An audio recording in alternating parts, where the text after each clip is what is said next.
Ladies and gentlemen, welcome to OTS News. My name is a returning mean Marky D, pile-driving geeks since 1973. The baddest motherfucker in the IWC. Ladies and gentlemen, tonight is the grand opening of JD's My Mother's Basement. Now, this isn't your, typical mother's basement, man. You're not gonna find some dusty Nintendo systems, that old Sega Genesis. What about that Atari, man? How many of you guys have, Atari, huh? Geeks, that's what you are, man. Who's playing video games? Asshole. JD's a little nervous tonight, man. He's got the butterflies in the stomach, man. He's got, a dress shirt on, crusty dress shirt. He don't dress up, man. Come on, man. He's a geek, just like you guys. He pulled out the suit jacket. What is he drinking tonight, man? I don't know, man. There's a couple of bangers on that menu tonight, like Tony's Cola Old Fashioned. We got Ricky's Absolute Appletini. That sounds like a pussy drink, Jesse. My God. Jesse, don't tell me you came up with those drinks, bro. Oh, my goodness. We got Brit's DMD Daiquiri. Who the fuck drinks a daiquiri, man? Oh, my God. We got MJF's Salty Bastard. I'll take a double, please. Anyway, ladies and gentlemen, we're going to the OTS venue, man. JT's a little nervous tonight, so take it easy on him, man. This is a new experience for the podcast, man. Nobody's doing this shit, man. You think you're gonna see this shit from fucking Sap? Or better yet, Denise, man. Denise can't even afford to get in here, man. Give me a break. Come on, man. You know what is funny, though? Jesse thinks he's making tacos, man. You listen. Fuck Jesse, man. We're not talking about Jesse's tacos. Apparently he's got Wagyu beef tacos. Nobody wants that shit. Come on, man. Listen, we're going to the OTS venue. JD's got one more banger on the music side of things, and then we're gonna get started. We're gonna get started, man. Thank you guys so much for joining me. I am Mean Marky D, and this is OTS News.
Ladies and gentlemen,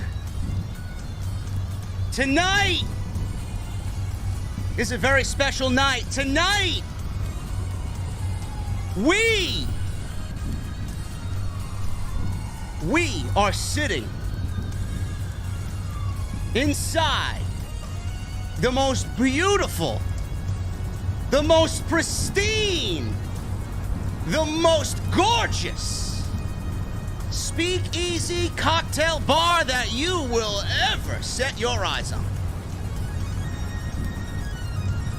And we're gonna talk about SmackDown tonight, man, because it's WrestleMania weekend, man. It is WrestleMania weekend.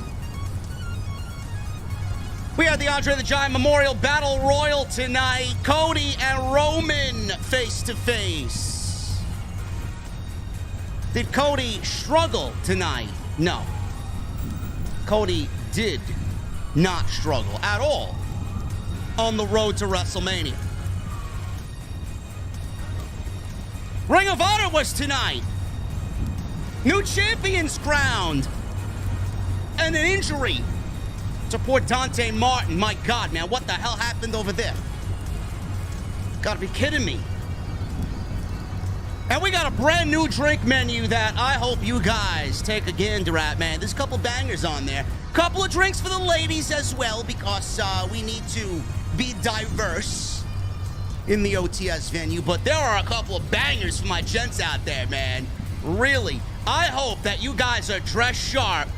I hope that you guys are ready. I hope that you are excited, because we're going to my mother's basement inside the OTS venue, and I got one question for you. What the fuck are you guys drinking? I'll see you over there.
Why has Triple H been so successful?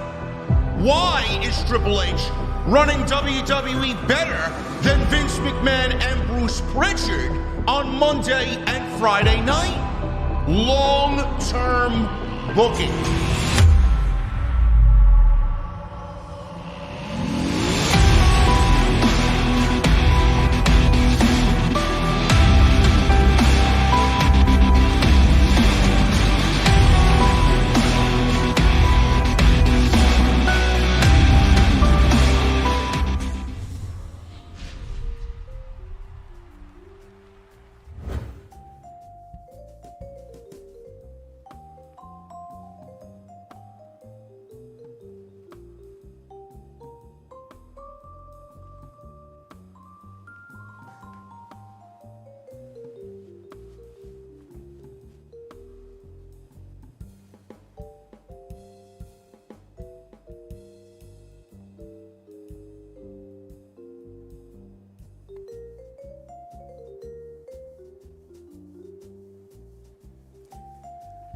Ladies and gentlemen, I welcome you to my mother's basement.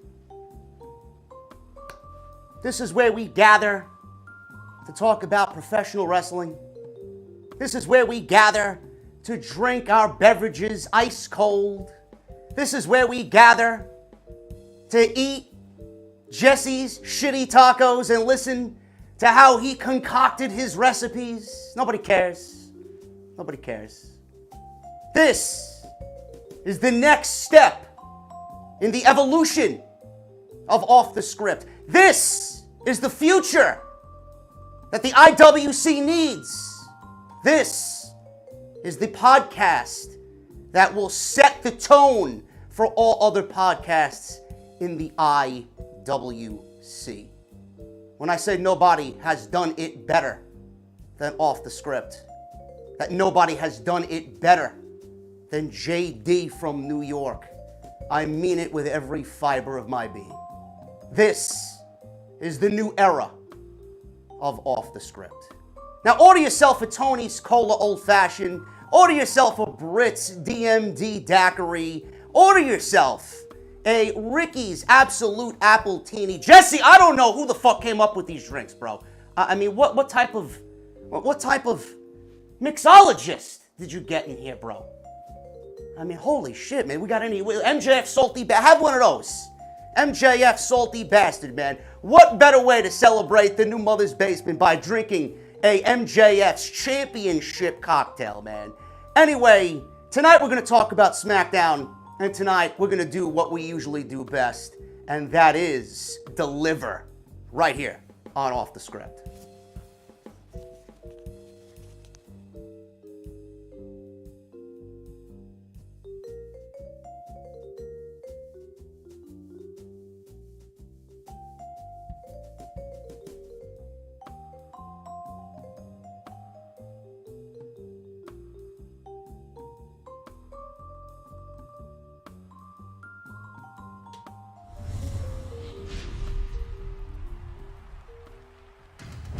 Ladies and gentlemen, welcome to Off the Script. Welcome to my mother's basement. We are going to talk SmackDown. I want to thank you guys for joining me on your Friday evenings, wherever you may be. It is March 31st, 2023. I am your host, JD from New York, as always. Coming to you live from the OTS venue in what I call my mother's basement. Thank you so very much for joining me on your Friday evenings, wherever you may be, man. We're going to talk about SmackDown tonight. I know there's a lot going on tonight, man. And if the mic was clipping before, man, I got these little wireless mics. I got to get used to it. Don't worry, we'll figure it out, man. I mean, I got it working. As long as you guys heard me, that's all that really matters. Yes, I told you I was going to put the blazer on, bro. I told you I was going to put the blazer on, man. Let me do something that I promised you guys I was going to do, man. Listen, I'm sorry for everybody that wants to enjoy. You guys can still watch the show, man, but you know, I promised my guys that we were going members only tonight. And that's exactly what we're going to do, man. It's the grand opening. It's the grand opening of my mother's basement, man. What do you guys think? What do you guys think? Absolutely fantastic, man. I love it. I can't stop looking at it. I can't stop looking at it, man. DV8 did an unbelievable job with what they did here. I mean, look at the fucking detail. Look at the detail, man. Grand piano. Fireplace with the moose head. Hologram. The moose head in the back. His name is Moose Pritchard.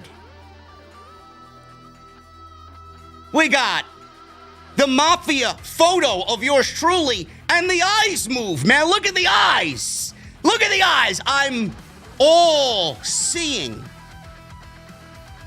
I see it all.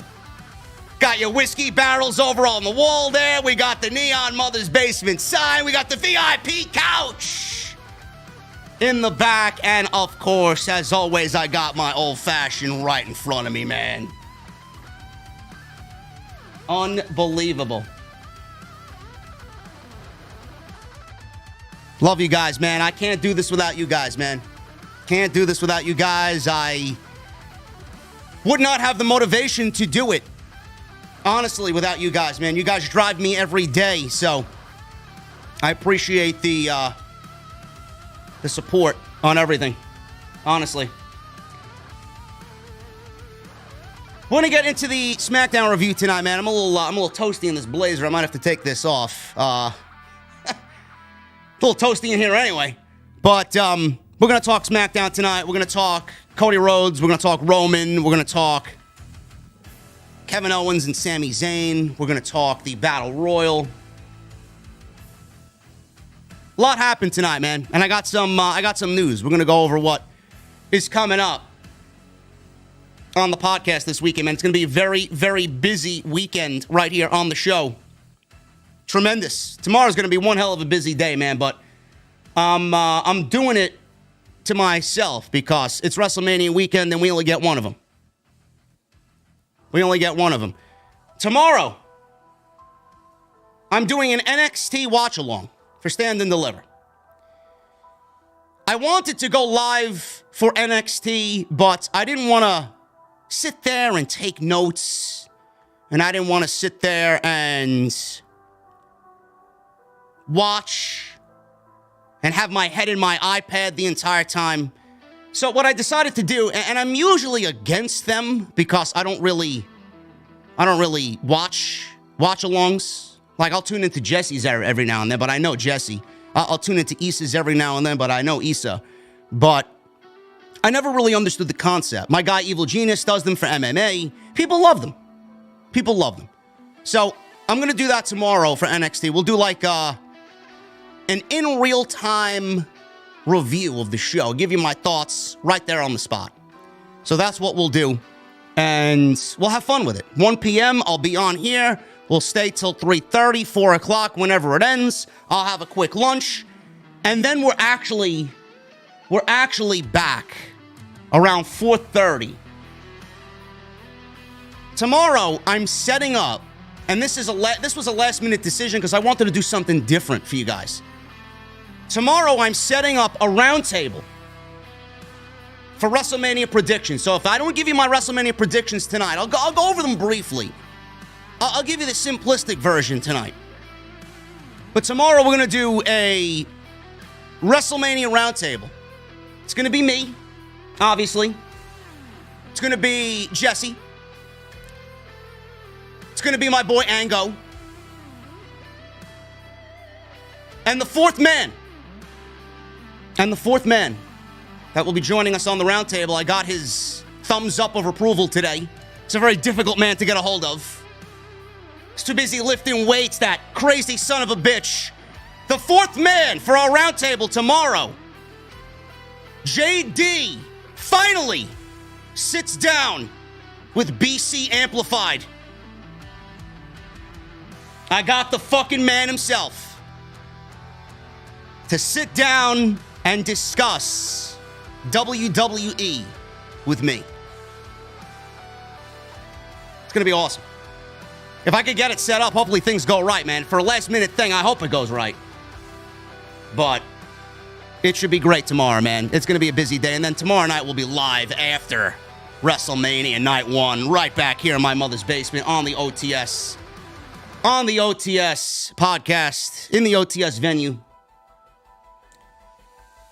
So I appreciate you guys for that, man. It's going to be a busy day, so hopefully you are ready for tomorrow. Follow me on social media for all the updates, man. At JDfromNY206, Twitter, Instagram, TikTok, Cameo.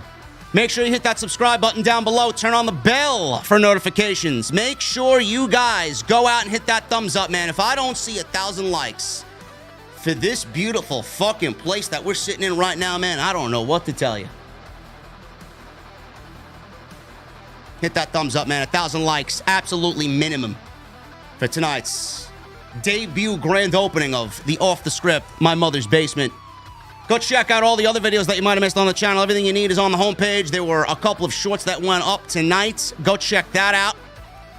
or today rather, there was a live stream last night, actually, off the script 471. We were live with that. Wednesday, we were live with Dynamite. Tuesday, we did a John Moxley recap on the Renee Paquette podcast. Monday, we were live for Raw, man. Plenty of content for you guys. Plenty of content for you guys right here on Off the Script. And tonight, we're sponsored by my great friends over at Manscaped. Manscaped.com. Oh, my goodness. Holy shit. This guy, every time, this guy, you talk about VIPs, man.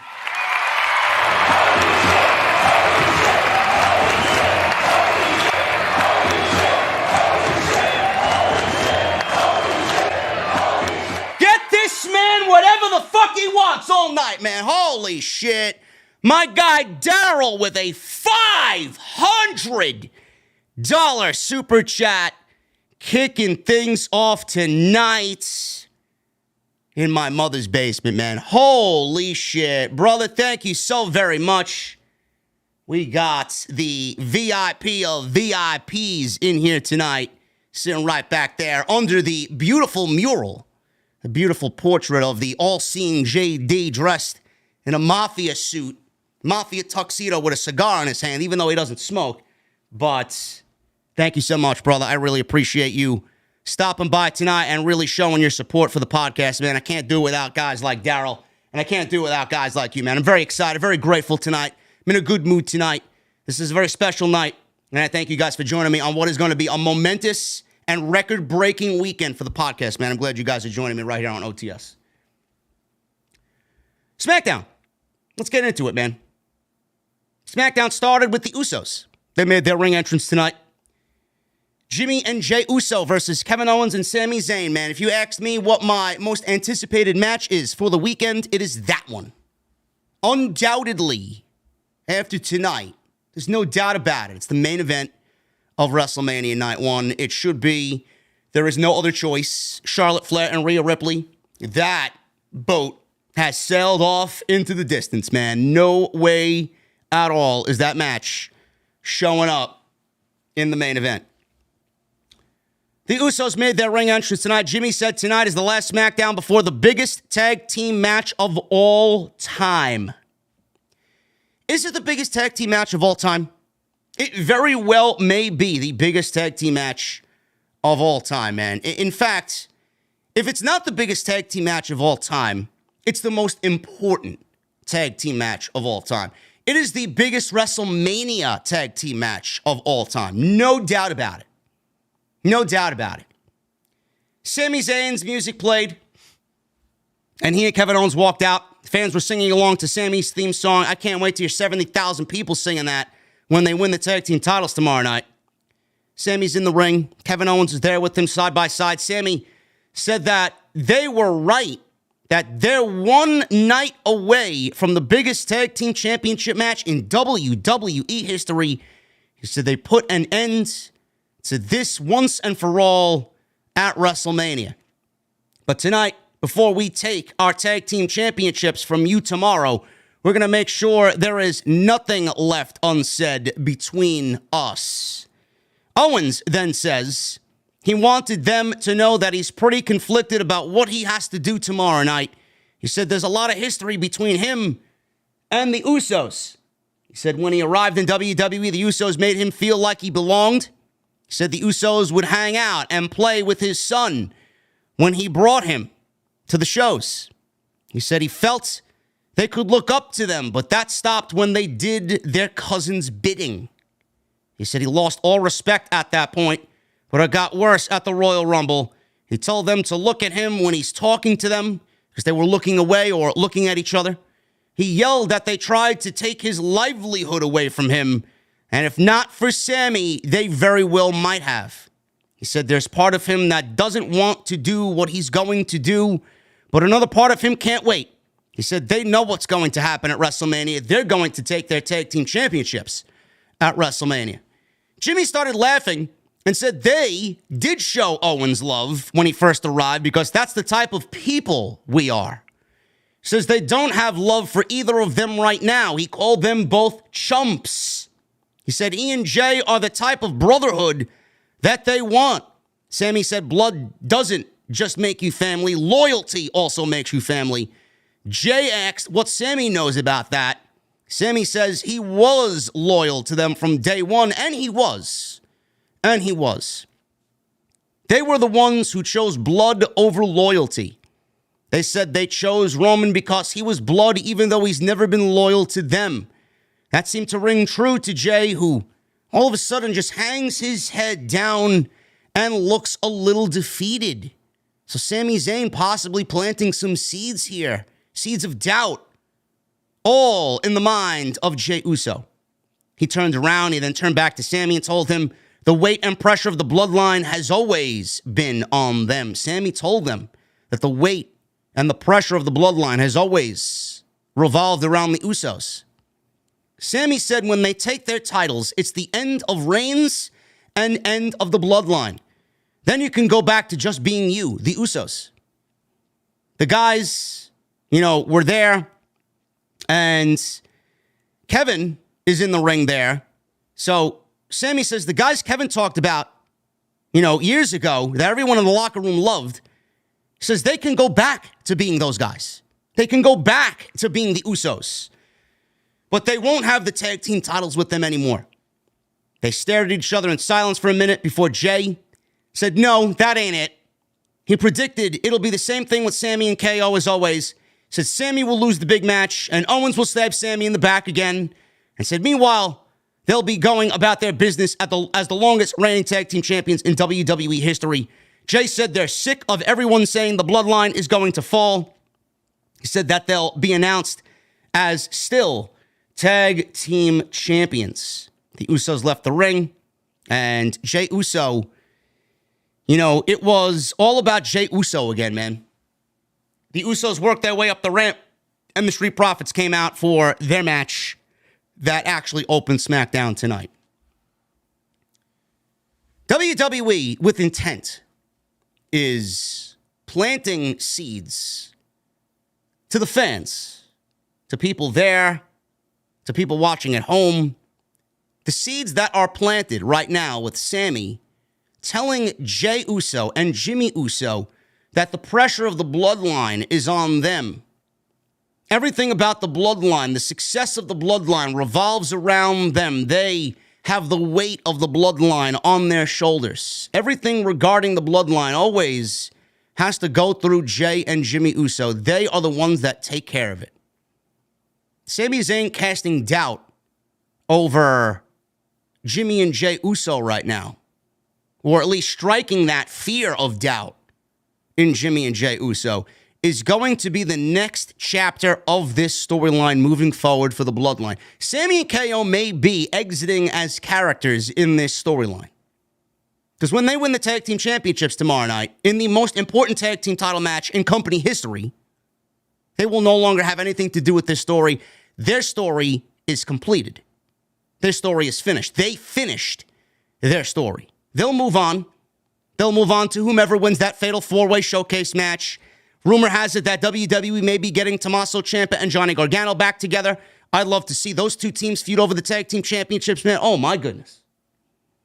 The Usos will be without the tag team championships. And what do you think Roman Reigns is going to do? He's going to blame the Usos. He's going to blame the Usos. Now, I don't know where it goes, how long it goes. I don't know if they end up turning on Roman or if Roman turns on them. I don't know where it's going to go. That's the beauty of this storyline. It's so multi-directional that you don't know where it's going to go. Is WrestleMania going to be the end of the bloodline completely? Meaning no more championships draped over the shoulders of the bloodline. Usos are going to lose the tag team titles. Roman Reigns potentially could lose the undisputed WWE Universal Championship tomorrow to Cody Rhodes. I don't think that's the right move. It's a very controversial take nowadays. Got the Cody stands after me every time I mention something about Roman retaining. For the first time in my career, I got the Roman fans agreeing with me.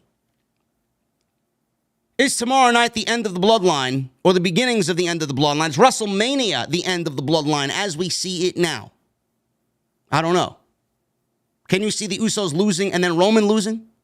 If the Usos lose, do you see Roman retaining? These are questions that I have. This is why this match on Sunday night with Cody and Roman is so important. It is so unpredictable. You don't know which way WWE is going to go.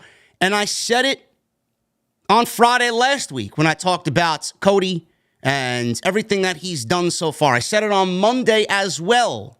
If Cody wins the World Championships, I will be okay with it. I'm not going to be angry.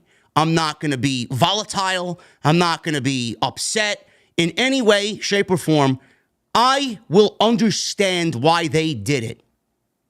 This is not something that's going to be, oh my God, JD's going to rage at Cody Rhodes winning the World Championship. I'm a huge Cody mark. All I've been saying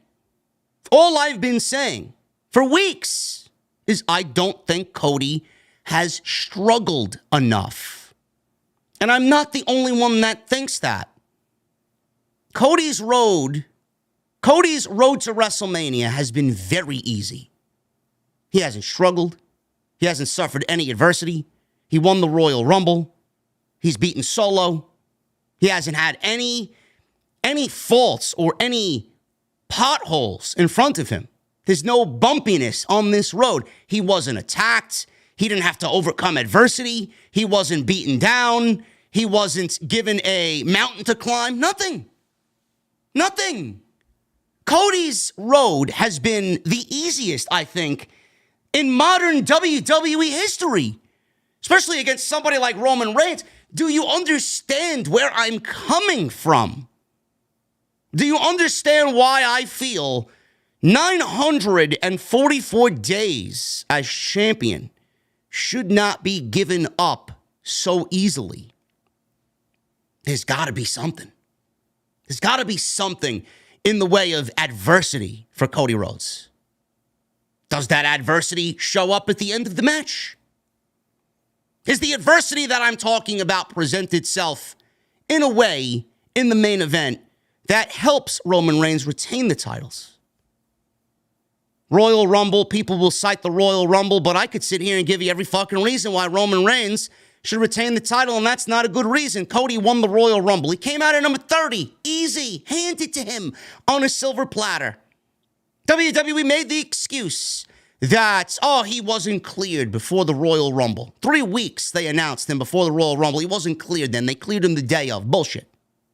I don't believe that for a second. WWE doctors wouldn't have cleared Cody Rhodes that soon, or that late, rather, before the Royal Rumble. Came out at number 30. Says he eliminated 29 other guys. It's 28. One of them never showed up. Then he's in there with 6 guys remaining as he comes out at number 30. Struggled a little bit against Gunther, but not really all that much. Wins the Royal Rumble. Doesn't really do much on the road to WrestleMania. Back and forth with Paul Heyman. Couple of matches with, whomever, The Miz and whoever else he wrestled on Monday Night Raw. A match against Solo. What has he done? What has he done? He hasn't done anything. People will cite, Royal Rumble. People will cite, Hell in a Cell. He wrestled with a torn pec. He was out for 7 months. Stardust. Dashing Cody Rhodes. This is not adversity in 2023 on the road to WrestleMania. You're talking about the Cody that existed before AEW was even a thought. That Cody wasn't ready. The Cody that we got came from AEW, and he made himself ready by what he did over the last 7 years. That Cody struggled. The Cody that walked into WWE hasn't really struggled at all. Like I said, no adversity. Nothing. Is that enough to put in the ring against Roman Reigns and have him beat Roman Reigns? But JD, WWE needs a world championship on Monday Night Raw. I'm not taking the world titles off of somebody that you're uttering in the same breath as Bruno Sammartino. He's nearing Hulk Hogan level title numbers now. Records that have lasted the fucking annals of time. You don't think WWE wants Roman, a modern day superstar, to be in the discussion of possibly the greatest ever? WWE is sinking their fucking teeth into that. They're drooling at the mouth, foaming at the mouth over something like that. They'd love to put Roman Reigns in the record books as number 2 underneath Bruno. Now, I'm not saying that it should go that far. I'm not saying you should hold the title like Bob Backlund did for 8 years. But I mean, holy shit, man. I think maybe we should treat the fucking title reign that he's had with a little bit more respect. Well, because Cody's the hot fucking topic right now, and Cody's hot amongst the fans, doesn't mean we need to give Cody the titles because there's nothing that's been done to justify it. Name me one thing on the road to WrestleMania without mentioning the obvious excuses as to why Cody Rhodes should win the World Championships. You're not allowed to use Monday Night Raw needs a World Championship. You're not allowed to mention Dusty. You're not allowed to mention, we won the Royal Rumble, because clearly Rhea Ripley won the Royal Rumble and she's not even main eventing WrestleMania, so that's not really a valid excuse anymore. What has Cody done? Nothing. And this is coming from a Cody mark. But before anybody wants to clip me and say that I'm negative or I hate WWE or I'm not going to enjoy WrestleMania or something's living rent-free in my head, if Cody wins the title, clip this. If Cody wins the title, I'll be fucking happy for Cody. Because we're moving on. We're moving into new uncharted territory. A title that he's aspired to hold. I'd be happy for him. Plus the unpredictability of where WWE is going to go next. Plus the Bloodline, there is a positive to Cody winning the championship.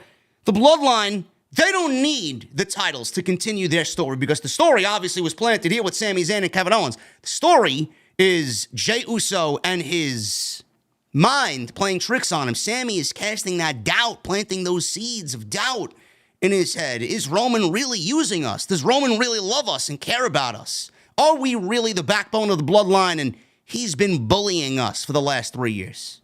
Does he appreciate what we've done? We've made him look good. Has he treated us the same way back?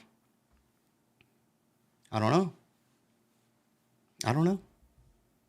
We'll figure it out. This was a tremendous segment.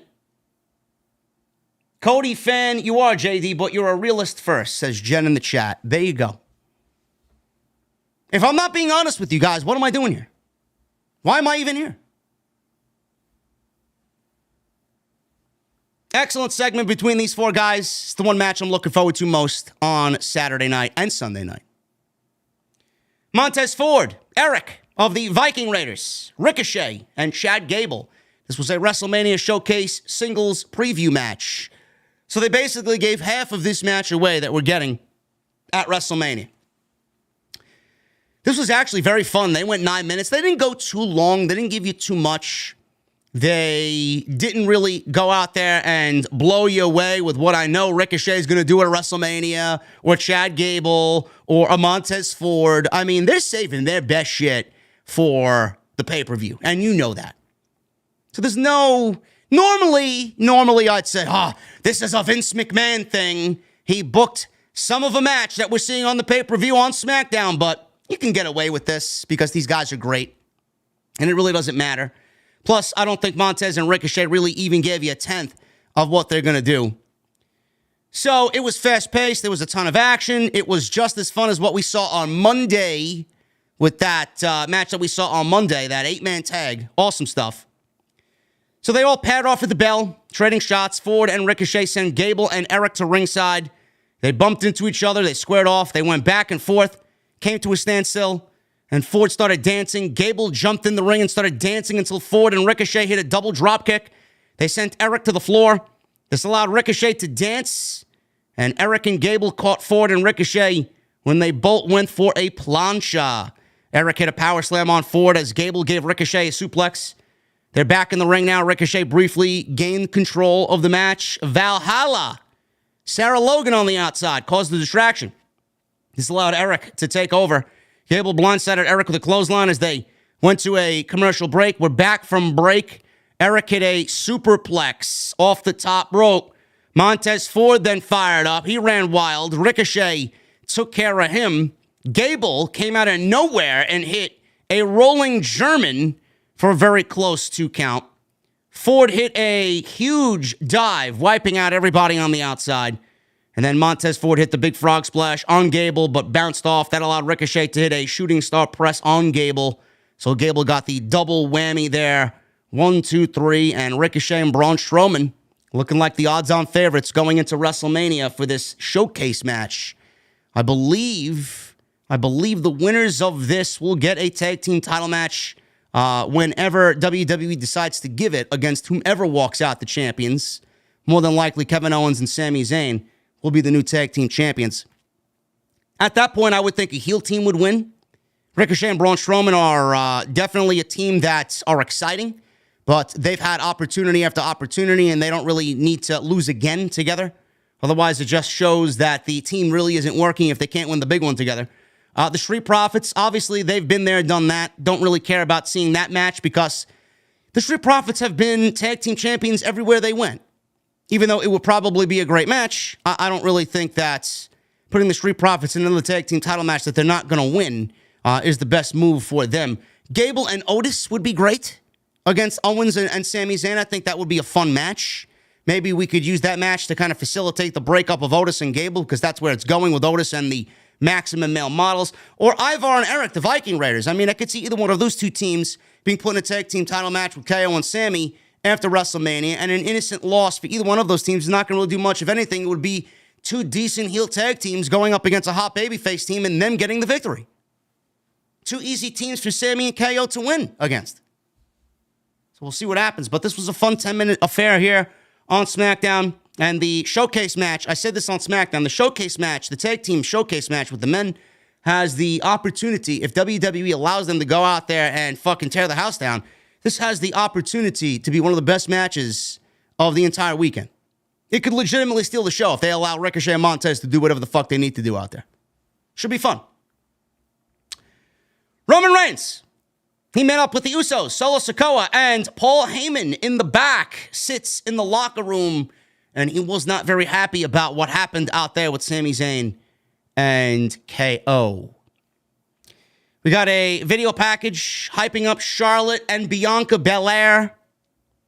Don't really care, or not Charlotte and Bianca Belair, Charlotte and Rhea Ripley. Charlotte and Rhea Ripley, Bianca and Asuka. That was on Monday. We got a nice video package between those two individually. We got Asuka highlighting some of her NXT highlights and some of her NXT run Bianca Belair. There was a nice little video package for her. Tonight we got the Charlotte and Rhea Ripley video package for their WrestleMania match. Main event, it is not. Charlotte will once again be disappointed. I love it. I love it when Charlotte ends up disappointed, man. They're all right to be in the middle of the card, but they're not good enough to be main event of night one. They showed the Great Muta's locker room. His name was on the locker room door. Very nice, very fancy. A producer came out, and his face was covered in green mist. So the Great Muta didn't want to be bothered, and he sprayed mist at this poor schmuck, and he ran out of the locker room blind as a fucking bat. Awesome. Most of the people walking around in the locker room are blind as a fucking bat. Maybe Vince is around and nobody sees him. I don't know. People are very angry at me that I'm pushing the Vince narrative. Come on, people. Don't be mad at me. I'm only telling the truth. You'll see. You'll see. André the Giant Memorial Battle Royal. This was actually one of the better André the Giant Memorial Battle Royals. I thought this was pretty fucking fun for the 15 minutes that we got. Now, Bobby Lashley is in this thing. And right now, Bobby Lashley doesn't have a WrestleMania match. And I don't know why that is. Bobby Lashley is not on the WrestleMania card. MVP has been very vocal about this, as MVP and Bobby Lashley are very good friends outside of WWE. And MVP said it's an absolute travesty that Bobby Lashley does not have a match at WrestleMania. So he talks about this, and he was interviewed by WrestlingNews.co on why Bobby Lashley, and it being an absolute travesty that he doesn't have a match at WrestleMania. He says, and I quote, "It's an absolute travesty that a two-time WWE champion and athletic specimen, the likes of Bobby Lashley, does not have a WrestleMania match." Now, he would have had a WrestleMania match if Bray Wyatt didn't come down with an illness. We don't know what happened to Bray Wyatt. I'm assuming it's from what I was told, and I believe it 100%, that he had a COVID-related illness or setback. I also believe that, and this is what they're not going to tell you. They're not going to tell you the illness thing because it goes against like HIPAA laws or something like that. And then they're not going to tell you about the creative side of things, but there's no way that man is creatively satisfied. They got rid of some of the specific writers that they brought in to work only with him. Vince being back and having some sort of pull or say in creative, obviously that's not going to sit well with him because that's what went wrong with his first run in the WWE. Bobby Lashley doesn't have a match at WrestleMania, and it's inexcusable. However, you know who does have a match at WrestleMania? Omos. I've said this before, and I'll say it again. Before Bobby Lashley and I ignited his career, it was floundering. Then with me, he became a two-time WWE champion, and then he decided that he didn't need me anymore. He got a big head. He kicked me to the curb, but somehow I was made the asshole in this whole situation. Bobby then left me. I didn't leave Bobby. So I've made several overtures to Bobby, Shelton, and Cedric to come back on board. And Bobby, you have my number. Let's do business. Another reason why Vince McMahon is back, because we saw the Hurt Business getting back together and MVP making that happen on TV. All of a sudden, poof, gone. Vince didn't want the Hurt Business. Vince broke up the Hurt Business. Triple H wanted to get them back together. And we started to see that. And then all of a sudden, it went away. Why isn't that continuing? Now, it could continue after WrestleMania, but we haven't seen it in weeks on Raw. Why? Did Triple H just drop the ball? Are those part of the rewrites that have been happening over the last few weeks? That is not a normal thing for the Triple H administration? I don't know. Only time will tell. So this André the Giant Memorial Battle Royal, there were a couple of notable names in this thing.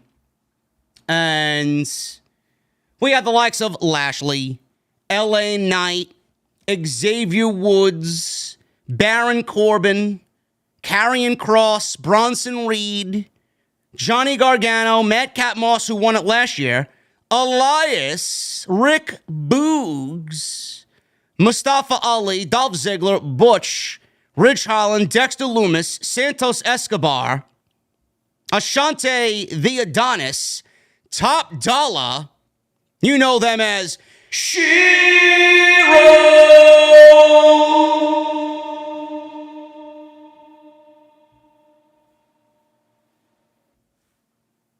Jesse, why is there an echo in this new establishment, bro? I don't understand it. Do it again? Try it now, he says. Okay. Shiro!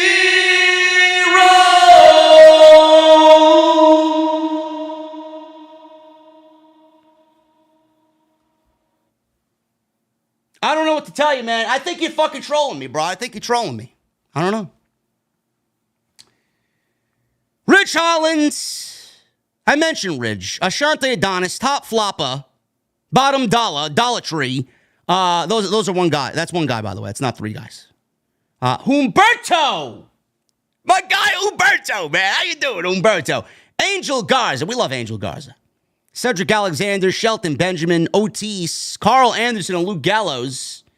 Massey and Mansoir of the Maximum Male Models. Joaquin Wilde, Angelo Dawkins, and Cruz del Toro. Like I said, man, this was basically, nothing up until about the final 7 or 8 guys, because that's when the actual talent in there that we cared about started to show their strengths. This was actually one of the more fun André the Giant Memorial Battle Royals in the last couple of years. Everyone, they did their thing. Everybody had a part. The fans gave a great reaction to the closing sequence down the stretch for the last 5 minutes or so. There was a couple of different stories that were told in there with a couple of different guys. You got Elias and Rick Boogs. You had Dexter Lumis in there kind of being creepy. Nobody really wanted to touch him. Baron Corbin and whatever the fuck is going on with him. He was eliminated in seconds. Right at the top, man. He was gone instantly. So I don't know what's going on with him. Bronson Reed, the newcomer, he was dominant. Bobby Lashley obviously not having a WrestleMania match, so he was the kind of odds-on favorite here, the sentimental favorite. LA Knight was completely over. Mega over was LA Knight in Los Angeles. We got, obviously, Marseille and Mansois in there with Otis. They were doing their Maximum Male Models thing. So we got a couple of different things in there. Johnny Gargano and Ridge Holland, I believe. Oh, no, it was Butch. Johnny Gargano and Butch. They were going at it, man. That's something I'd like to see somewhere down the line when Butch actually changes his name back to Pete Dunne. But Lumis and Gargano, they had a little tandem team going on there. This was fun. Corbin was eliminated within seconds. Cole picked on Top Dollar, and Wade Barrett asked him, Cole, who do you find to be the odds-on favorite to win this thing? He said, Top Dollar. And why is that? Because he can't go over the top rope. Michael Cole is savage, bro. Michael Cole is still selling that fucking goddamn dive, that botch, by bottom dollar. He ain't letting that shit go, man. Every time he sees Top Dollar, he's going to mention that shit live on air. I love it. Michael Cole is fucking great. He's become very, very good over the last few years, man. So, Lashley dumped out Hit Row. Goodbye. Lumis and Gargano, they worked together to eliminate the Maximum Male Models. Otis, he looked good in there. Threw out Gallows. Boogs and Elias eliminated Otis. So that was pretty cool. I mean, Otis is a big guy, so Boogs being a part of Otis's elimination certainly made sense, because Boogs is built like fucking 7 brick houses. Los Lotharios, they took advantage and threw out Elias. Boogs then got angry and tossed out Garza and Carrillo, so he eliminated both of the Lethal Lovers. Madcap, he threw out Lumis as Cross eliminated Woods. Ali and Ziggler fought on the apron. Knight, LA Knight, that is, took advantage and knocked Ali off the apron. He got a odds-on favorite welcome. He was the crowd favorite for sure. Cross put the cross jacket on LA Knight. People started booing. Lashley and Cross then squared off. That's something I'd like to see down the line, man. That could be a big man match. Reed and Strowman went face-to-face. So we got some of the beefy guys in there going head-to-head, man. Lashley interrupted. He threw out Ziggler.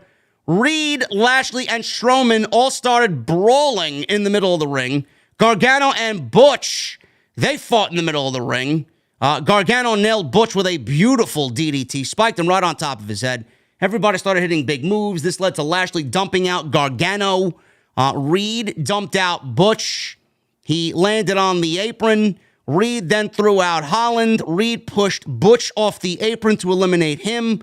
Holland caught him, but then Butch was put back on the apron. Reed eventually threw out Butch, and that was to no avail there by the Brawling Brutes. So it's down to now LA Knight, Bronson Reed, and Lashley with Strowman. So we got 4 guys and LA Knight, 3 beasts and LA Knight, one of them being LA Knight. Fans were going crazy for LA Knight. Reed threw out Knight to a huge chorus of boos. The fans chanted for Knight as he walked off. Strowman then power slammed Lashley, but Reed took advantage and eliminated Strowman. The final 2 were Lashley and Reed. Reed went for a splash. Lashley moved. Reed recovered to try and throw out Lashley, but he held on. Lashley fought back and threw out Reed for the win. And Bobby Lashley wins the Andre the Giant Memorial.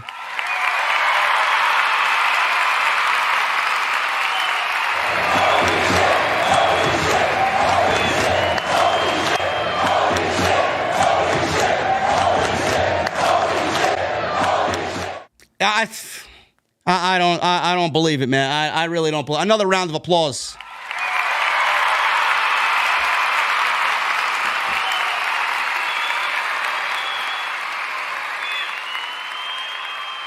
It's unbelievable, man. It really is unbelievable, honestly.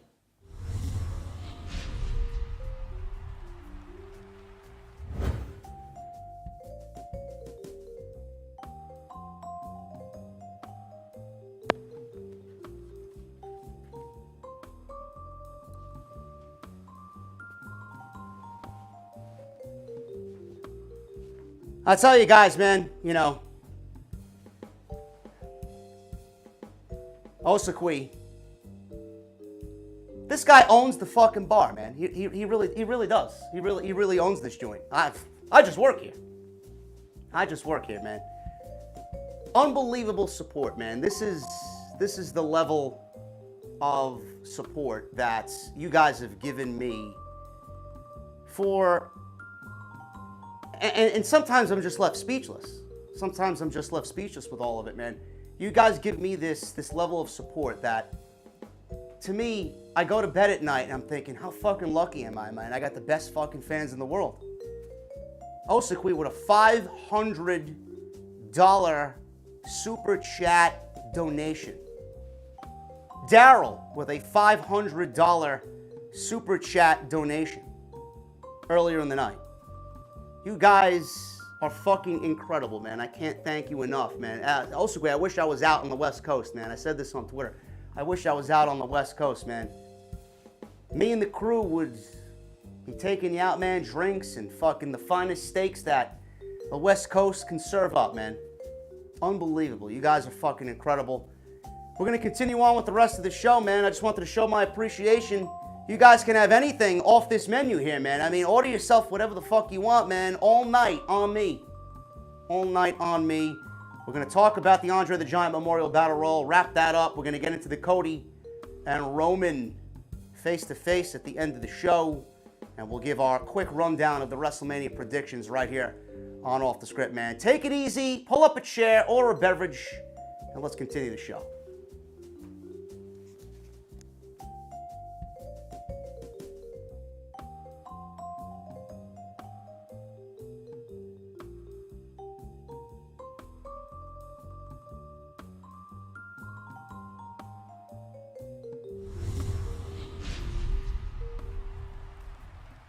It's unbelievable, man. It's unbelievable. You guys are fucking crazy, bro. Thank you, Osakui. I love you, buddy. Always, always, always. Hope you and the family are very, very good. And I hope you enjoy WrestleMania if you're going to be tuning in, man. You too, Daryl. Thank you so much, man. Hope the family's doing well. Thank you guys for the overwhelming love and support tonight. Always leaving me speechless, those two guys. Bobby Lashley. How was the microphone, by the way, on that little go-around? How was the microphone there? Did it clip? Let me know, man. I got this, what is this? This DJI wireless microphone, little contraption that I got specifically for this. Let me know if the microphone was clipping or not. It's got to be up, down, up, left, right. Let me know. Anyway. Bobby Lashley. Told you we were going to do a whole brand new live experience, man. We're taking the fucking live stream game to the next level, man. It didn't clip. Good. Thank you, Patrick Palmer. I appreciate you, man. Bobby Lashley. He won this. Obviously, he won this because of WWE's situation with, it did get a little quiet. I don't know, man. I gotta raise the volume on it then. I don't know. Maybe I just don't need to talk too loud into it. That's the fucking thing. I don't know.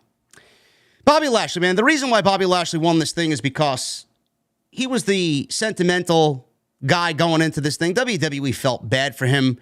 You know, and this thing, I genuinely believe that Bobby Lashley and Bray Wyatt was a Vince McMahon creative move. And I'm going to stick to that. That's the hill I'm going to die on. That is the hill I'm going to die on. I don't care.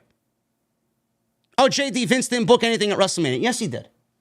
He booked Lashley and Wyatt. He booked Omos and Brock Lesnar. No doubt about it. Those are not Triple H matches. That's not where Bray Wyatt wanted to go at WrestleMania. We were told Bray Wyatt was going to wrap up his storyline and we're going to have a major conclusion to the old saga of Bray Wyatt. Bobby Lashley got fucked. He got the Battle Royal win tonight. What that means, I don't know. Is he going to have a WrestleMania match? Are they going to leave him off? What about LA Knight? There's so many questions that I have coming out of this Battle Royal, man. What's going to happen with LA Knight?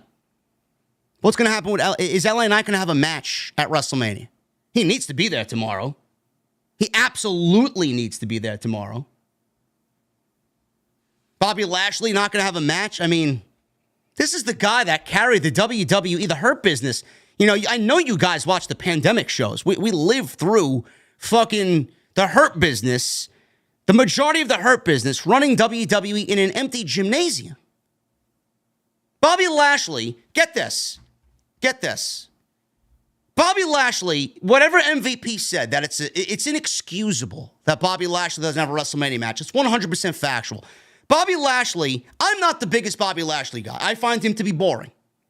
But I don't take anything away from what he did, man. Bobby Lashley and the Hurt Business led the WWE with Sasha Banks and Bayley through the entire pandemic era as WWE was holding their shows in a fucking gymnasium. That's where they were. Bobby Lashley was a part of that. He led that WWE era. Drew McIntyre led that era. This is how they repay him, by giving him a fucking battle royal. It's kind of fucked up, man. Bobby Lashley absolutely deserves better at WrestleMania. Now, what do we do with him? He didn't deserve Bray Wyatt in the beginning of this. This is why I thought it was going to be Lashley and Lesnar. And now we're looking at a match at WrestleMania that doesn't exist. Bobby Lashley doesn't have a match at WrestleMania. Sucks. I feel bad for him. That's why they gave him this. I wanted Braun Strowman to win, to be honest with you. I wanted not Braun Strowman. I wanted Bronson Reed. Strowman did not look bad in there. He did not. I wanted Bronson Reed to win this thing. When it came down to the big guys at the end, I'm like, Bronson Reed's got to win this. And you see how Bronson Reed has been booked by Triple H, man. Bronson Reed is being meticulously handled by Triple H, man. The little things that Triple H has done to get Bronson Reed to look good on television, man. He looked like a stud in there. And that's going to continue, man. Pay attention to Bronson Reed after WrestleMania, man. He's going to be one of those guys like Johnny Gargano, Tommaso Ciampa coming back, Kevin Owens, right? Kevin Owens is already getting his moment at WrestleMania, but guys like that haven't really made an impact yet. Bronson Reed's going to LA Knight. Bronson Reed's going to be one of those guys that's going to have a major post-Mania. Watch. Triple H loves him. And Triple H honestly feels bad. I would guarantee that Triple H feels bad about what happened. He was given the star treatment in NXT. And then he got fired. Vince and Bruce fired him. So we'll see. I think Bobby Lashley, he deserves a match at WrestleMania. And those guys that I just mentioned, names to keep out for, keep an eye on WWE television after WrestleMania. We may get an open challenge at WrestleMania, man. We don't know. Who's going to answer that open challenge? It may be LA Knight for all we know. But Bobby Lashley wins this. Sentimental favorite by WWE management, and that's what happened there. Fatal four-way. We got Raquel Rodriguez, Shayna Baszler, Natalya. By the way, Shayna Baszler is out there with, you-know-who, Ronda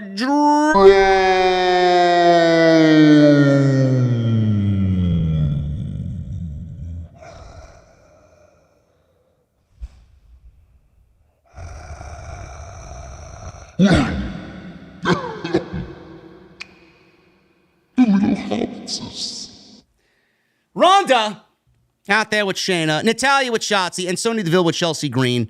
Everybody's tag team partners out there. I mean, this was... Who gives a fuck? I mean, who gives a shit about this?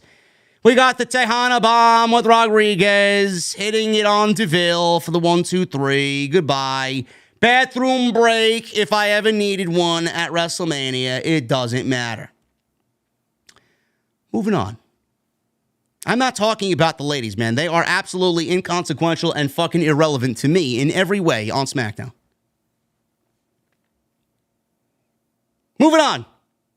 Heyman was chatting with Reigns backstage. He was listening. Then we go into the back and shift gears to Rey Mysterio. Backstage, Legado del Fantasma chatted it up with Rey Mysterio backstage. Santos said, as a father, it breaks his heart to see what's been going on with Dominic. Rey says he'll teach him a lesson he'll never forget. Santos says they've got Rey's back if Judgment Day plans the numbers game again.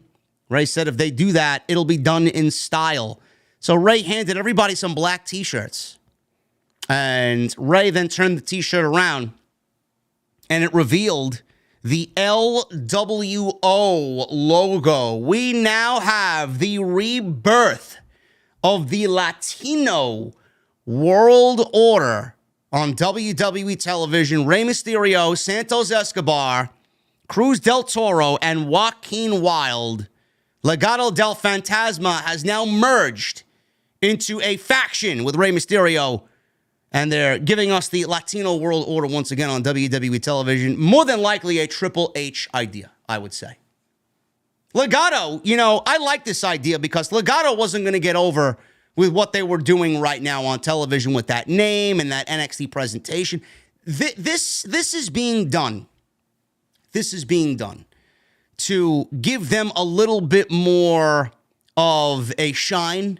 This is being done to give them a little bit more relevancy.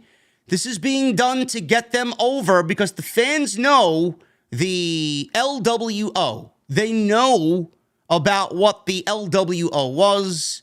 And when they apply that to now this current version, they're going to pay a little bit more attention to what they're doing because everybody knows what it is. So if you're a fan of the old LWO, if you're a fan of what Eddie did, right, you're going to love what Rey Mysterio does with Santos Escobar and the rest of Legado del Fantasma. It gives them more of a relevancy on WWE television to the casual audience. This is a fantastic fucking move. A fantastic move.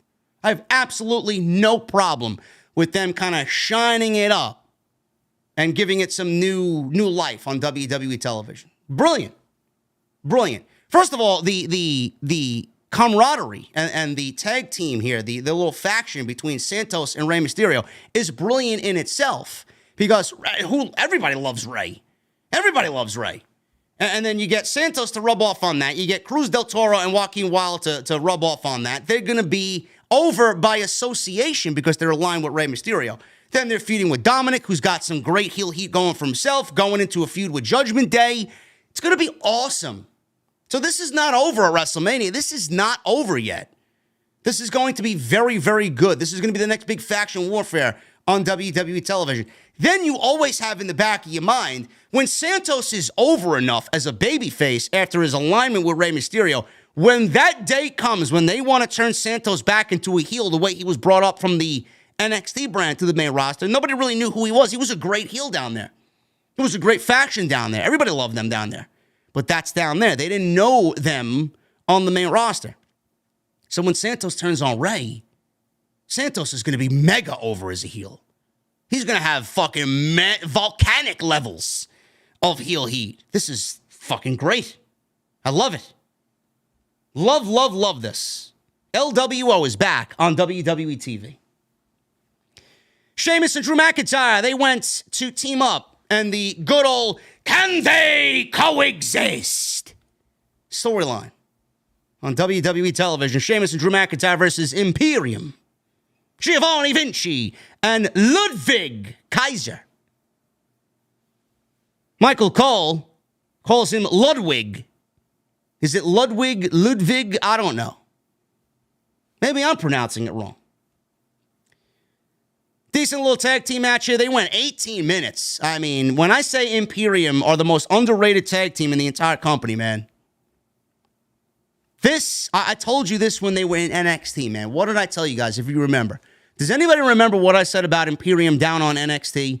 They are the modern day version of what Sheamus and Claudio were, Cesaro, when they were the Bar. I love them. I love them. They are awesome. We don't set the bar. We are the bar. It's exactly what Imperium reminds me of. Fucking great tag team. Hopefully they get their shine too, because right now they're nothing more than lackeys for Gunther. They get thrown out there, they have great matches, and they lose. They lose. Great tag team match here. Really set the tone for the jealousy here of Sheamus on Gunther or on Sheamus and McIntyre and vice versa here. Gunther was watching from the back. Imperium had the early advantage. They backed McIntyre into the ropes. Sheamus tagged himself in. He ran wild on Kaiser after a beat down by the heels. 10 beats. Sheamus set up a bro kick. McIntyre tagged himself into the ring. Had a little bit of an argument back and forth. Imperium jumped both McIntyre and Sheamus. McIntyre and Sheamus obviously recovered. They cleared the ring, wiped the floor with Imperium. Imperium was back in control. Sheamus was being beaten down. They got some heel heat on Sheamus. He fought back with a big Irish curse backbreaker. McIntyre got the hot tag. He ran wild. He hit the neck breaker and set up for the Claymore. Sheamus tagged himself into the match now, like McIntyre did earlier. Vinci knocked Sheamus into McIntyre. Imperium was briefly in control, but Sheamus recovered. Sheamus did the bro kick on Giovanni Vinci for the win. Kaiser tried to break it up, but McIntyre took him out with the Claymore. So this is, they're obviously angry at each other. Sheamus is angry at McIntyre for kind of impeding on his business, intruding on his business. I want the IC title. How dare you do that? You know I wanted that title. How dare you be here? Now you want the title. Obviously, McIntyre says, well, you couldn't beat Gunther 2 times in a row. Now it's my opportunity. Fine. But they're still friends because after the bro kick, Kaiser tried to break it up. McIntyre was looking to save Sheamus. So clearly they care about each other.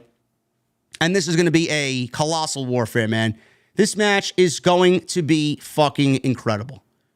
There are, look at WrestleMania's card, man. You got this match, the Intercontinental Championship, that could steal the show easily.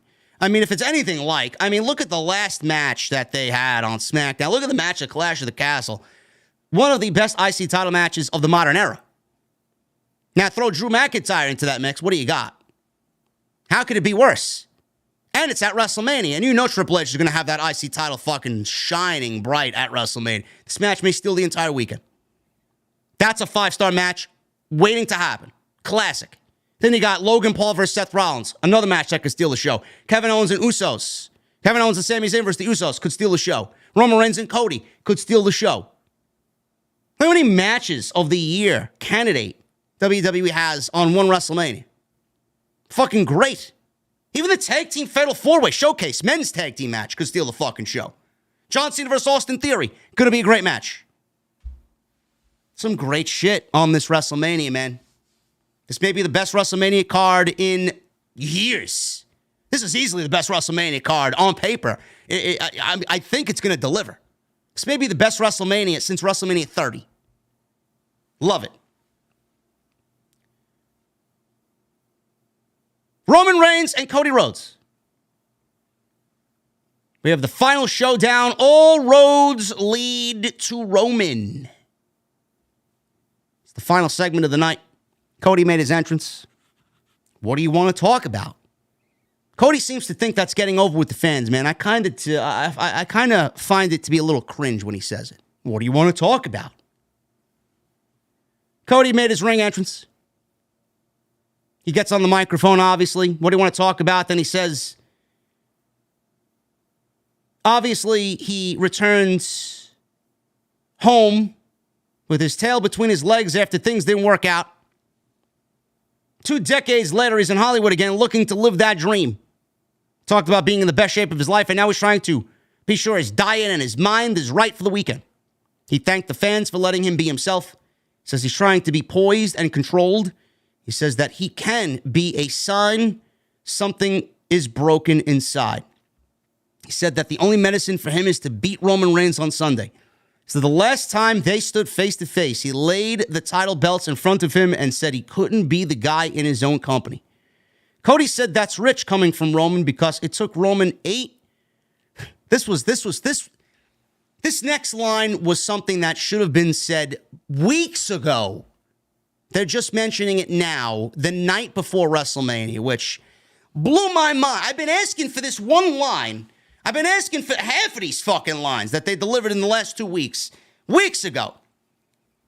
Cody said, yeah, you told me that I couldn't get over in the other company, right? And that's why I'm here. But Cody said, yeah, that's rich coming from Roman because it took Roman 11 years to get over. And after all that, the payoff only came in year 8. WWE dropped multi-millions, Cody said, into Roman. An 11-year investment, multi-millions into Roman Reigns. And WWE only started to see the payoff in year 8. basically calling Roman a failure, which he was. One of the worst baby faces ever. I mean, they could not force Roman any more down your throat. Every twist and turn, it was fucking awful. They even exposed the guy's leukemia to try and get him over. This should have been said weeks ago. This should have been one of the first things that Cody said to Roman when they were standing face to face, and it got said on the night before WrestleMania. I don't get it. Oh, it's all good. I thought we were shooting here, cowboy, he says. Said Roman also said everybody thinks they're guy, or everybody thinks that they're the guy until they meet the guy. Cody said, so allow me to introduce myself, Mr. Roman Reigns. He says he's not just Dusty's son, he's not dashing, but he's Roman's successor and the next head of the table and the next undisputed WWE Universal Champion. He said on Sunday at WrestleMania, he'll finish the story, and then that's when Roman comes out. Roman's entrance took several minutes, and he's out there, gets on the microphone, he's in the ring. He doesn't even look at Cody. He says, Los Angeles. And then he stopped and told Paul Heyman, because he usually says, acknowledge me after the city. He looks at Paul Heyman, he says, you know what, wise man, I don't even care about any of these people. He then turned to Cody and leaned in to Cody. He says, you see, it's not their turn, it's your turn now. So he looks at Cody, he says, Cody Rhodes, acknowledge me. He dropped the mic, he held up the title belt, and he I don't know if you guys paid attention to this, Heyman was holding the Universal title, he held up, and this kind of popped me, I marked out a little bit for this. Roman intentionally held up the WWE title in front of Cody's face. Not the Universal title, not both titles, but the WWE heavyweight title. He held up right in Cody's face. There was nothing else to be said. Roman had nothing else to say. He asked Cody, Cole did, as they signed off, will Cody finish his story or will Reigns continue his dream? Cody has done a good job in these promos. I wish they really got everything out that they needed to say a little bit early. I don't know why they waited until the last fucking possible minute to talk about Roman being a failure in most of his WWE run. You know, you could talk about the accolades and the championships and the Shield and all this other shit. Roman was a failed experiment that WWE did not want to admit was a failure. Cody admitted that tonight. After all these weeks, we finally got that said on the go-home show right before night one of WrestleMania. We got 2,400 people in here. I thank you guys. Hopefully you are enjoying my beautiful mother's basement.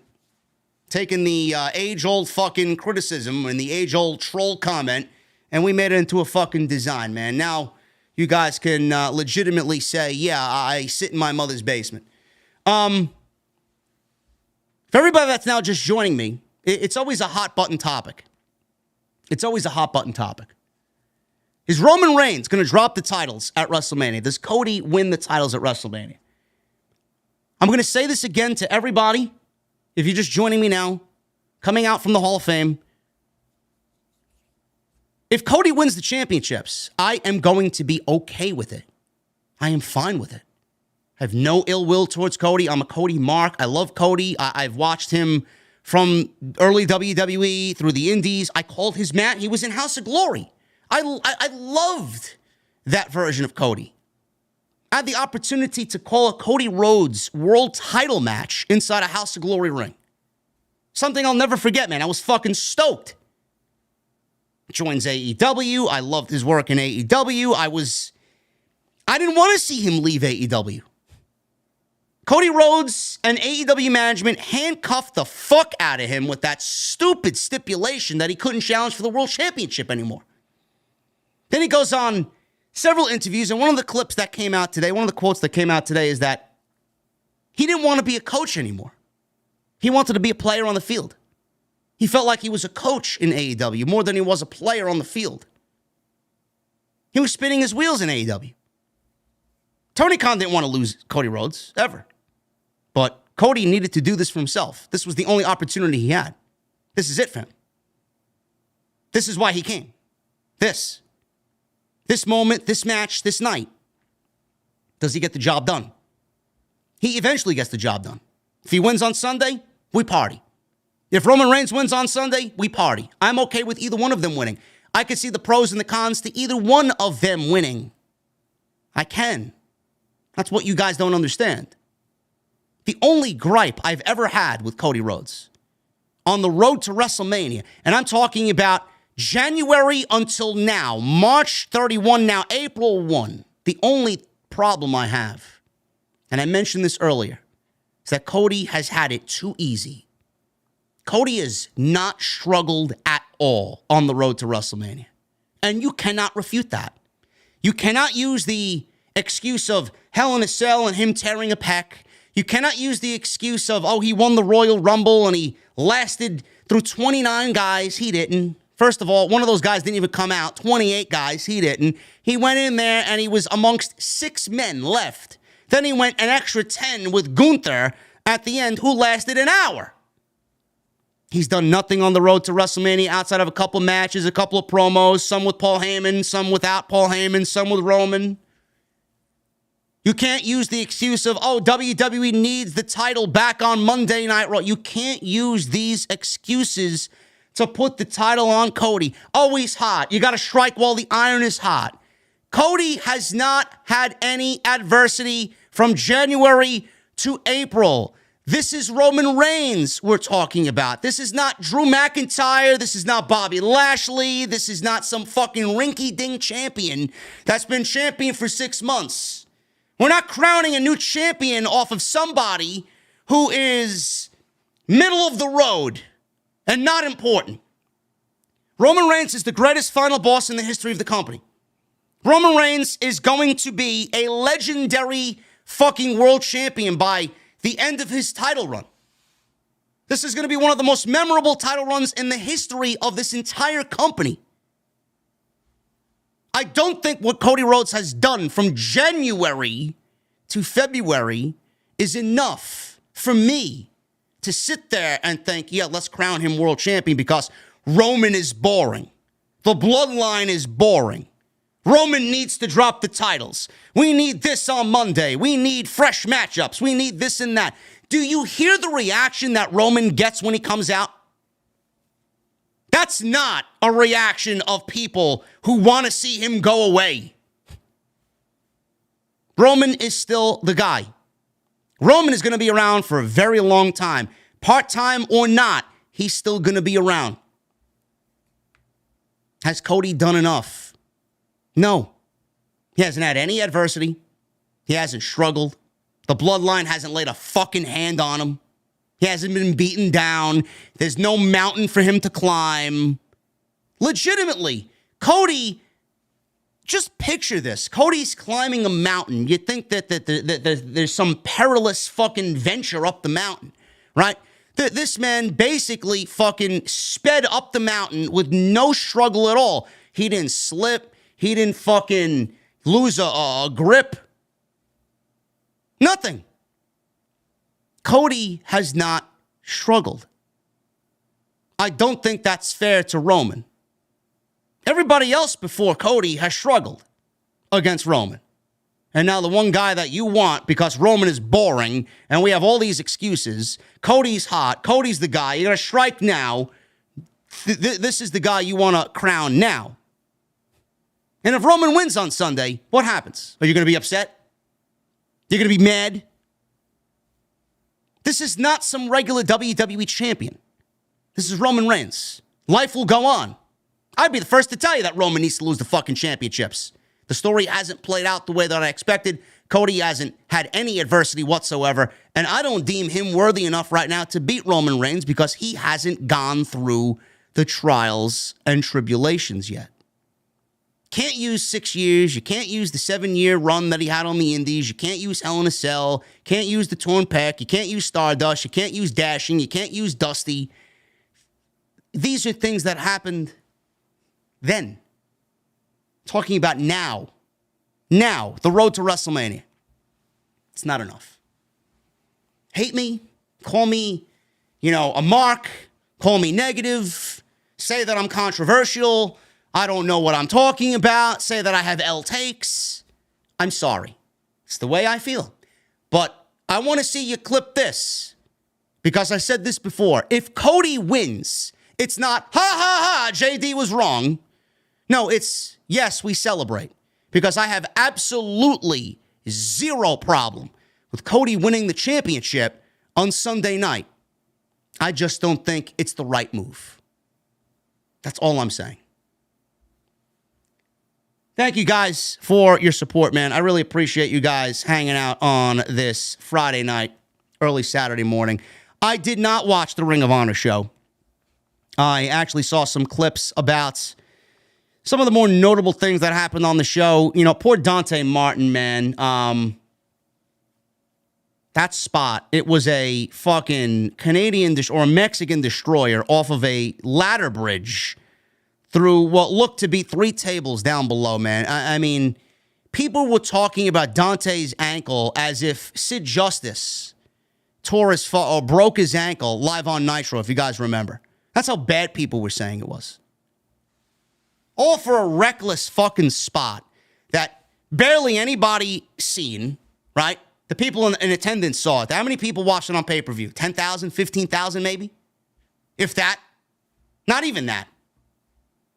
They did that spot, and that kid broke his ankle, and Top Flight is now out again, and poor Darius has to be without his brother again, and vice versa again, for a spot that didn't draw a fucking dime.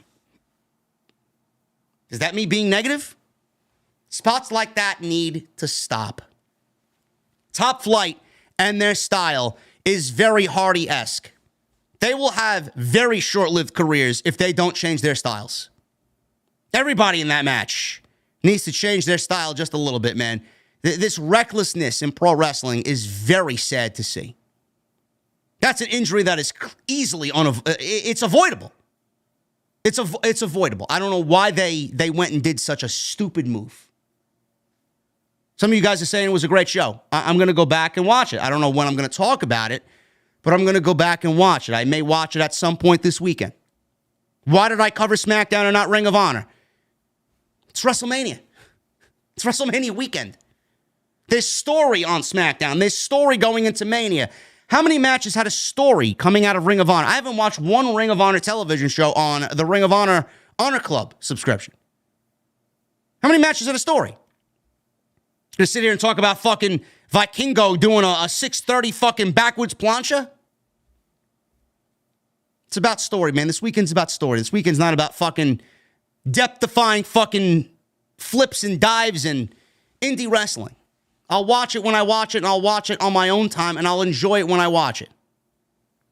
Well, give me a break with this shit, man. A lot of people, JD's abandoning his fan base. My fan base is a pro wrestling fan base. My fan base is not WWE only. My fan base is not AEW only. My fan base is not NXT only.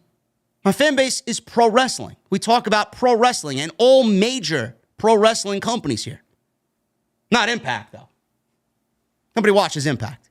Though I heard they had a great show this weekend, too, so props to them. But it's WrestleMania weekend. I got to do what is best for the show. We'll worry about everything else afterwards. Anyway, guys, I appreciate you joining me tonight. We are going to get involved here with the Super Chats. I really appreciate you guys and all the support that you had tonight. Unbelievable. We got 1,000 likes. We blew past 1,000. 1,000 plus. 1,150 we're looking at. Unbelievable. Appreciate you guys very much. Follow me on social media at JDfromNY206. That's Twitter, Instagram, TikTok, and Cameo. Hit that subscribe button down below. Turn on the bell for notifications. Make sure you guys go check out all the other content on the channel. Plenty of it. We were live on Sunday, Monday, Wednesday, Thursday, tonight, Saturday, tomorrow, night 1, night 2, Sunday night, Raw after Mania. We are busy, man. We are busy. And make sure you guys continue to get those Super Chats in. Get those memberships in. It's going to be a big, big weekend right here on OTS. We got Rufus Cross, and Brandon James Shea with memberships. Rufus is a new member, and Brandon a 6-month member. Rufus, thank you, brother. What are you drinking tonight inside my mother's basement? And Brandon, thank you so much for 6 months. Cody lost to Roman Reigns for 1,000 days. See, even Brandon wants Roman Reigns to win. Game Freak Hill becomes a new member. Thank you, brother. Thank you for joining the VIP club. What the fuck are you drinking tonight, man?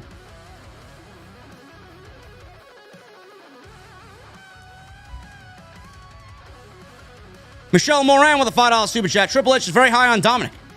If Vince McMahon hears this, Dominic is doomed. And I sure hope KO and Sammy win tomorrow. I'll be pissed if they don't. Apparently, Triple H has some big plans for Dominic after WrestleMania, and Sammy and KO, Michelle, are going to win the tag team titles. Jeremy Harris with a $10 super chat. Congratulations on your mother's basement, JD. It truly is a work of art. To show my support and much love. Enjoy your mother's basement. It's awesome. Cheers. Thank you, Jeremy. Appreciate you, brother. I even got a new hat. Sidro with a $5 super chat. When I was a kid, parents told me the noise from the bedroom was them wrestling. Didn't believe it. Snuck in one night, got taken out by an RKO out of nowhere. Bro, I never walked in on my mother and father doing whatever the fuck they were doing. I would have been mortified for life, bro. Appreciate you.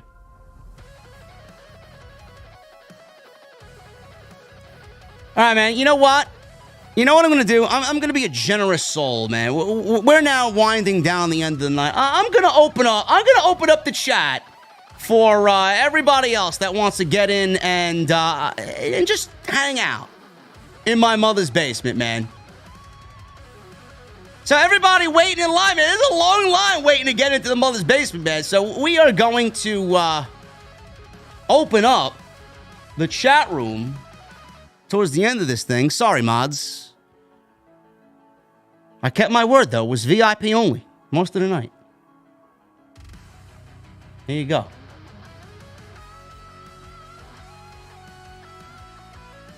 There you go, man. Don't ever say I never did anything for you guys, man. I'm sorry, Hooligram. I'm sorry, brother. And go! There he is! Look! There he is in the fucking chat, man. Look. Yes! Love it.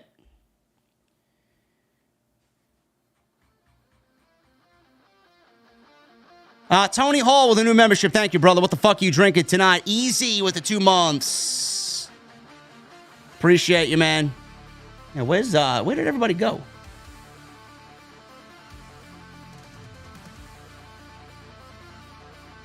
Oh, man, I must have missed a lot, man. Holy shit. Matt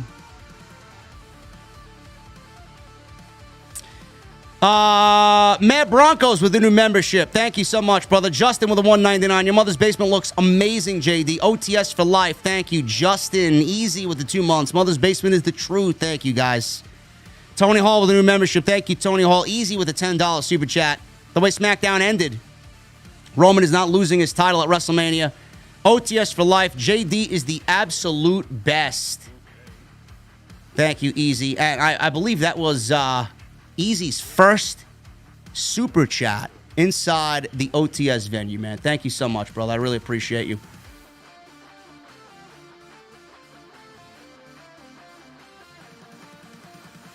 I got to go back and get some super chats here, man, because YouTube fucked up. YouTube really fucked me over here, man. Sidro, the last one we left off with Sidro. Ulysses with a $5 super chat. If Cody Rhodes wins, he went from AEW not being able to even challenge for the AEW World title to going to WWE and winning the Undisputed title. Yes. Well, he won the Royal Rumble, so he won the right to wrestle for the title. C. Nile with a $99.99 in super chat. Thank you so much, brother, for the 100 bomb. He says, pouring an old-fashioned for the grand opening, praying for Dante after a rough injury from a completely pointless spot. As for WWE, we are 48 hours from the conclusion of the first book of the Bloodline. Can't wait. While I'm thinking about it, is the basement taco free? Apparently not, Jess. Jesse's tacos are here, bro. I don't know what to tell you. I can't escape them. And then when the nicer weather comes, we're going back into the beer garden, and the taco truck is outside, man. But Thunder Rosa doesn't like us anymore, so I may have to rebrand that as Jesse's Taqueria. Justin with the $1.99. Thank you, brother. Easy. Eric Newton with the $5 super chat. Main thing that tipped me off that Vince was never gone was Bruce Pritchard and Kevin Dunn were never gotten rid of. Yeah. Listen, man. Vince has a say, no matter what.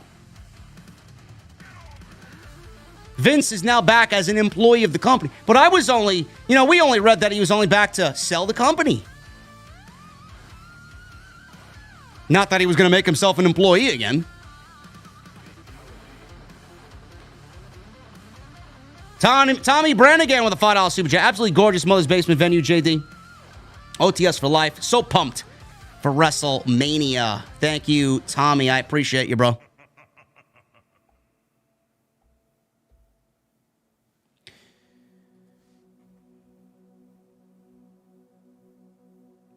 Max Chains with 8 months. Let me get an old-fashioned, please. This man wants a Tony's Cola old-fashioned. Let's get him one, man. Thank you, Max Chains. Cody Snyder with a $10 super chat. This is beautiful, Chief. OTS VIP for life. Lucas Vin Ikios. As I butcher your name.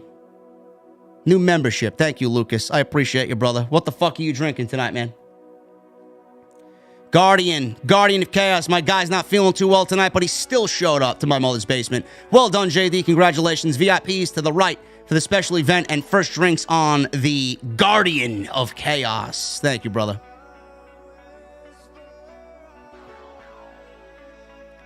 Candle Jordan with 6 months.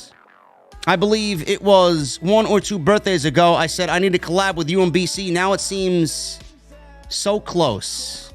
If I could get things going tomorrow, man, we got BC, Ango, and Jesse tomorrow.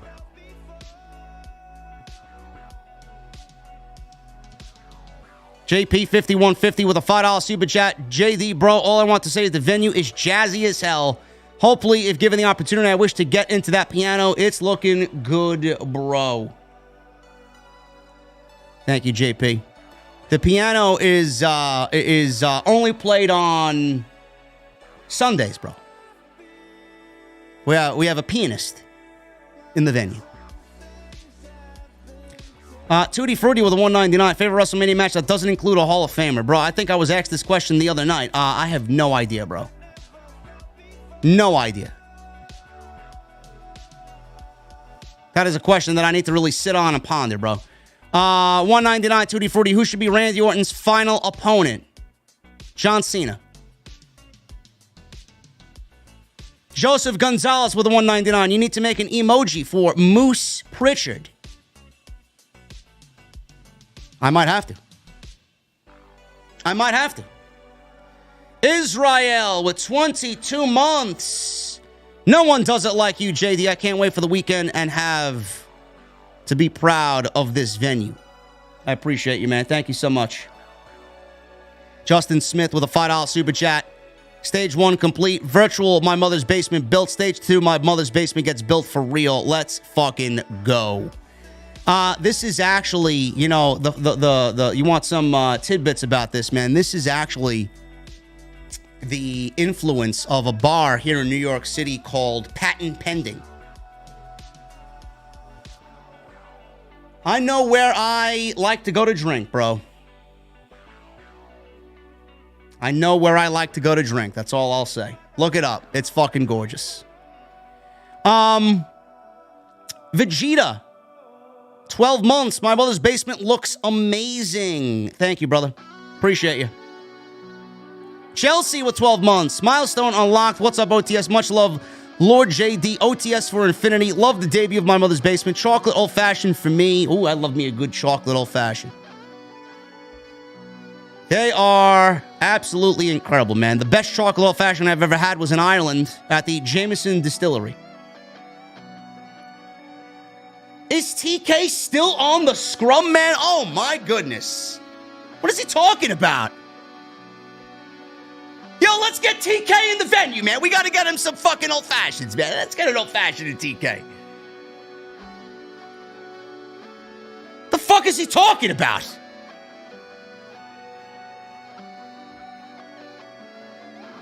Coming from the guy that has terrible PR skills, he's still out there. I mean, the fucking scrum started at 11:30. It's 1:08. Thank you, Chelsea. Joe the Show with a $9.99. Love the look of my mother's basement. Can't wait for WrestleMania and to hear your feedback on it. Will LA Knight have his WrestleMania moment? Keep up the great work, brother. OTS for life. Yeah! Thank you, Joe. That was your first super chat as well, brother. Hopefully, many more to come. Zero Kaiba with 11 months. JD, my brother, and I have been fans of your podcast for the past 6 years. Wanted to shout out my brother Charlie on tonight's special night. Shout out to Charlie on the grand opening of my mother's basement. Thank you so much, Zero. Susan D'Ambrosio with a $5 super chat. I'm in love with my mother's basement. It's so awesome looking. Great job by Deviate Designs, man. Nick and Gabe over at Deviate and the entire team over there. And wait till you see what else I have in the pipeline, man. They don't even know yet because I like to space these things out, man. We're going to get a new outro done. I got the vision for a new outro. Mustang leaving the fucking venue. I love it.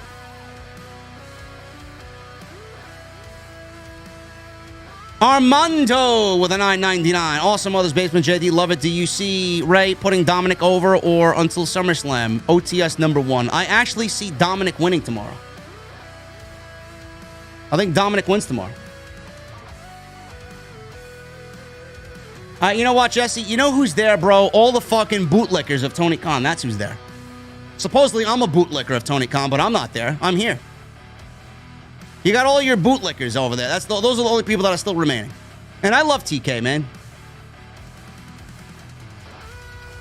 TK confirmed Goldberg isn't coming to Ring of Honor, says Ango. I hope Goldberg isn't coming, period. To any company. Boxhead with a $20 super chat. I hope. Or I have some booty meat waiting for me, but had to stop by for the opening night quick. Proud member for 8 or 9 months. One question. Who do you feel had the best babyface booking in all companies in the past 2 years as a champion? Man, that's a tough question, man. They all suck, to be honest with you. There's no good babyface champions in any company. WWE fucks it up. They fucked up McIntyre. They fucked up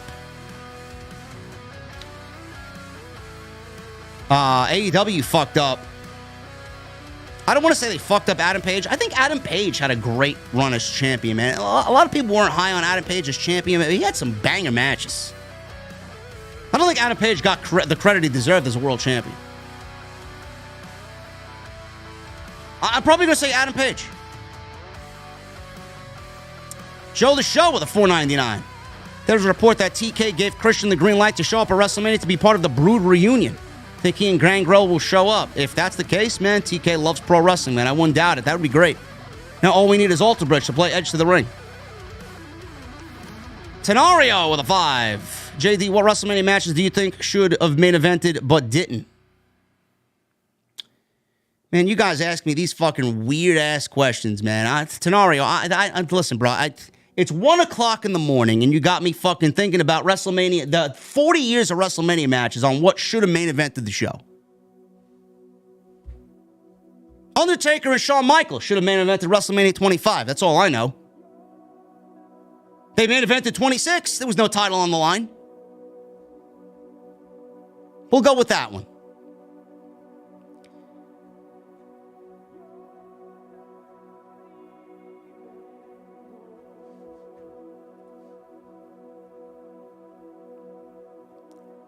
My guy Daryl with a $500 super chat.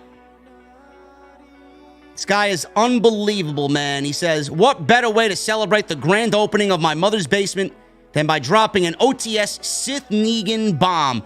JD once again dropping it like it's hot, and why everyone needs to jump on the #1 bandwagon. Eat your hearts out, goons and shills, because no second-rate walk-behinders will ever be allowed around here. End of the line. Hashtag the enemy designed. My guy Daryl leaves a $500 blueprint right here on the grand opening night of my mother's basement, man. Unbelievable. You guys are fucking awesome. Absolutely awesome. Basic with a $4.99. It's being reported that Vince is officially a WWE employee, but I thought he was only back to sell the company. And I thought when he sells the company, he's willing to walk away. Then Bruce Pritchard says he hasn't made a creative decision yet. And then Nick Khan says there's only one man that runs WWE, and that's Vince McMahon.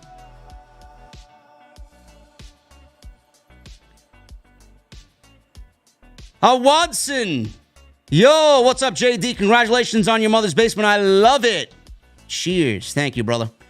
My guy Osakui with a $500 super chat. My goodness, man. Not usually here for a Friday night because of production, but I wasn't going to miss this for anything. I'm so proud of you, brother. I really am. Absolutely beautiful. Continue to raise the bar. Don't ever give up. Don't ever slow down. You keep bringing your A game. We'll keep the lights on. Much love, bro. I love that, man. I love that fucking energy. We love you, Osakui. Thank you so much, brother. Thank you so much, man.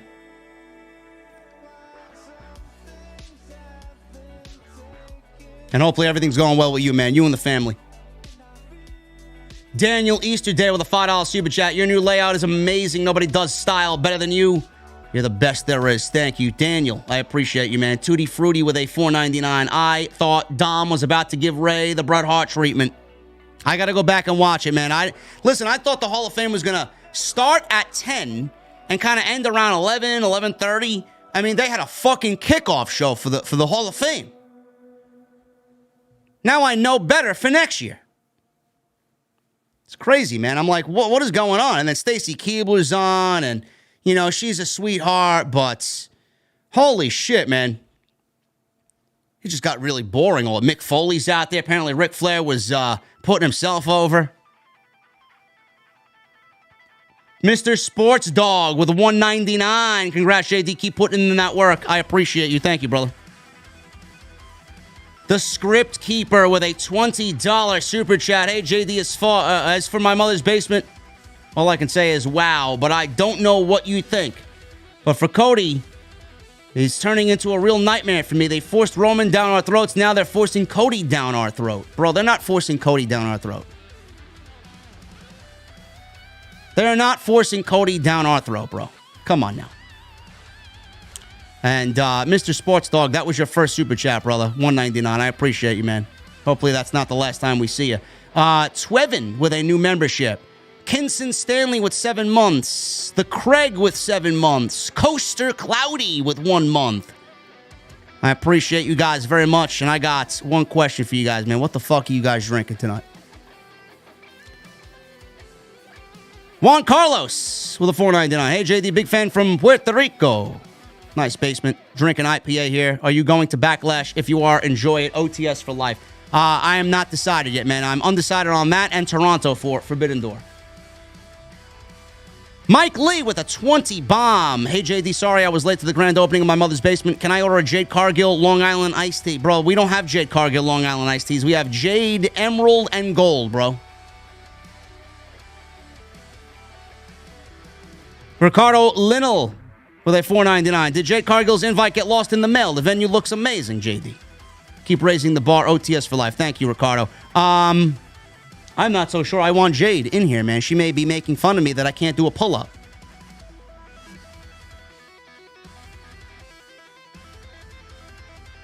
I did barbell deadlift today at 225.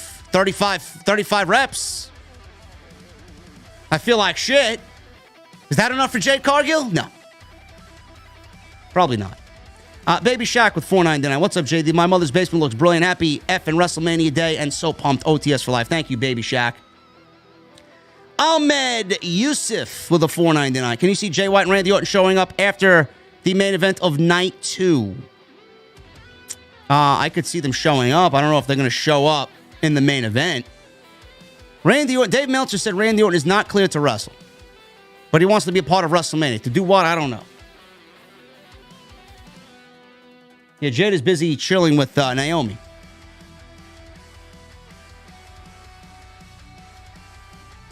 Sidro with the 7 months. Thank you, brother. I want Cody versus Gargano one day for the title at SummerSlam or Mania. Randy versus Cody, Gunther, Jay White if he comes in. Lots of good matches for him. Yes, there is. Like I said, there is positive to Cody winning the title. Judgment Day, Mike Harper with a $2 super chat. Awesome setup, JD. Cheers and congrats. I appreciate you, brother. Thank you so much. Thank you very much, man.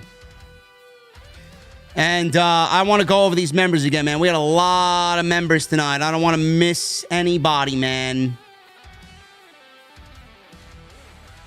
I don't want to miss anybody. Underwear Beast, Marco Polo, Alex from Phoenix, Jonathan Spaulding, Vernon F., Nivo, Brandon,